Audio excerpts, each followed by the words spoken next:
Those who cannot change their minds cannot change anything. This is Success with Srini.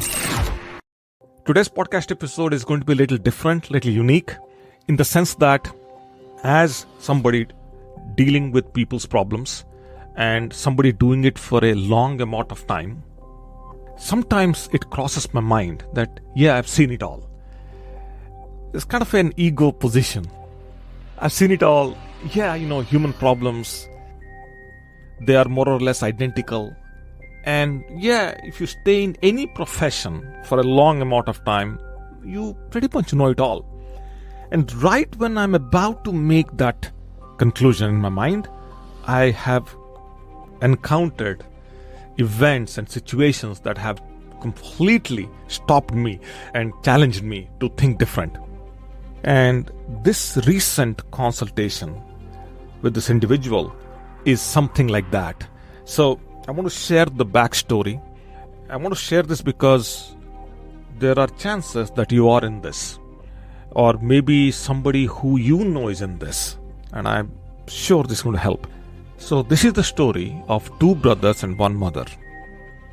And the younger brother reached out to me with a unique situation that he's going through. He is in his 40s, and he has a situation where he thinks that he does a lot for his parents, both mom and dad, and for some reason the mother supports the elder brother. In every conversation, in every discussion, the elder brother gets the credit, and the elder brother's wife gets the credit. And despite of him and his wife taking care of both the parents, mom and dad, and the mom and dad live with the younger brother. So this individual, the younger brother who reached out to me, was emotionally very down and really beaten up because this has been going on for a long amount of time. Now, every time a family conflict happens like this, the problems kind of go a step down, and his concern for reaching out was because his children now are also resenting this behavior. So I was speaking to him, and midway in the conversation I said, "Is it okay if I talk to your parents?" Because I was, at that point, he was calling in with his personal problem, but then he didn't even say that to me. And he started saying that he is down and he is having fights in his family and there are disagreements. And as I started questioning him deeper, at some point he revealed that one of the causes is the lack of attribution from the mom towards everything that as a family he does, as a couple they do for her, and instead she attributes everything to the elder brother and his wife. I hope you get the scenario now. Now when this came up, I said I'm going to talk to the mom, to the parents, and which I did. So typically, let me give you a brief understanding why this happens, why there is this conflict, the sibling conflict, where you see, we call the sibling resentment. When one resents the other, it happens primarily because the parenting styles, and also because the parents did not do the conflict resolution properly between the siblings. And the parents lack conflict resolution skills, and the parents have raised the children through a certain cultural heavyweight. So in that culture, that's how children are raised. So they don't really, it's by default. It just happened that way. Because the conflicts were never resolved and the individual treatments are different, or each kid was treated individually differently, there is no fairness. And because there is no fairness, one of the siblings usually complains, and it seems the other gets the benefit. Usually that's how this plays out. That was my thinking. Maybe that has happened. So when I got on a call with the parents, it took a while for them to open up, because it was odd, something like this happening without their knowledge. So I allowed the son to prepare them, and then I got on a call with them. Now on the call, I found out something that I was not aware of. First of all, I got them to an agreement frame that, listen, your son feels this way. Is it true? Interestingly, the mom said, yes, I understand. And I understand why he is resenting and he occasionally is angry at me. And I see that anger. But Srini, this anger I can take. But I cannot overcome the pain and the suffering my elder son went through many, many years ago. So I'm trying to compensate for that. Along the way, as I'm trying to compensate for that, it's okay for me to take this anger. And I was totally shocked by her answer.